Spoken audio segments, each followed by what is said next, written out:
और खबर अब इजराइल से, जहां उत्तरी इजराइल में हिजबुल्ला का रॉकेट से बड़ा हमला हुआ है। इजराइल टाइम्स के मुताबिक 10 रॉकेट दागे गए हैं। हिजबुल्ला के रॉकेट हमले में हालांकि किसी के घायल होने की खबर नहीं है, लेकिन ये बड़ी खबर आ रही है उत्तरी इजराइल में हिजबुल्ला ने बड़ा हमला किया है। कई रॉकेट दागे गए हैं। इजराइल टाइम्स के मुताबिक 10 रॉकेट हिजबुल्ला की तरफ से यहां दागे गए हैं। हालांकि रॉकेट हमले में किसी के घायल होने की खबर नहीं है। इजराइल ने कई रॉकेट्स को हवा में ही नष्ट कर दिया है। इससे पहले भी हिजबुल्ला ने इजराइल पर हमले किए थे, रॉकेट दागे थे, लेकिन उस वक्त भी इजराइल ने इन तमाम रॉकेट्स को हवा में ही नष्ट कर दिया था। इस बार भी 10 रॉकेट्स दागे गए हैं। इजराइल टाइम्स के मुताबिक ये 10 रॉकेट्स हिजबुल्ला की तरफ से दागे गए।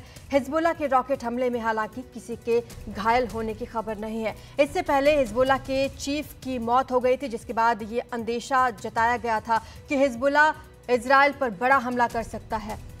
हमारे सहयोगी उमाशंकर हमें ज्यादा जानकारी देंगे। उमाशंकर, इस बात का पहले से ही अंदेशा था जब हिजबुल्ला के चीफ की मौत हुई थी कि इजराइल पर बड़ा हमला ये कर सकते हैं? जी बिल्कुल, देखिए जो इजराइल ने जो हमला किया था, जिस हमले में हिजबुल्ला का जो टॉप कमांडर है वो मारा गया था, उसके बाद से लगातार जो है, हालांकि 7 अक्टूबर के हमले के बाद से ही हिजबुल्ला की तरफ से लगातार इजराइल पर हमले हो रहे हैं, लेकिन इसके बाद इंटेंसिफाई हो गया और ज्यादा। और हमास चीफ के तेहरान में मारे जाने के बाद जो है हिजबुल्ला ईरान के प्रॉक्सी के तौर पे और ज्यादा रॉकेट हमले जो है वो कर रहा है। तो जो ताज़ा हमला हुआ है उसमें इजराइल टाइम्स के मुताबिक, जैसा कि आपने बताया, कि 10 रॉकेट जो है दागे गए। शुरुआती जानकारी ये आई कि जो आयरन डोम है वो उसने इस रॉकेट को इंटरसेप्ट नहीं किया, लेकिन बाद में ये जानकारी आई कि क्योंकि ये खुले इलाके में जाकर गिरा और क्योंकि आयरन डोम जो मिसाइल होती है काफी महंगी होती है, इसलिए उन रॉकेट्स को वो इंटरसेप्ट नहीं करती जो कि खुले इलाके में जाकर गिरे और जिससे रिहायशी इलाके को कोई खतरा न हो। तो इसलिए जो ये हमला हुआ है, ये ज्यादातर जो रॉकेट हैं वो खुले इलाके में जाकर गिरे हैं और इजराइल के आयरन डोम सिस्टम ने उसको इंटरसेप्ट नहीं किया। लेकिन एक और अहम जानकारी ये है कि इस बीच जो है वो इजराइल के विदेश मंत्री और अमेरिका के विदेश मंत्री के बीच बातचीत हुई है और उसके बाद उस बातचीत में इजराइल के विदेश मंत्री ने इस बात का अंदेशा जताया है कि ईरान की तरफ से इजराइल पे बड़ा हमला कभी भी हो सकता है।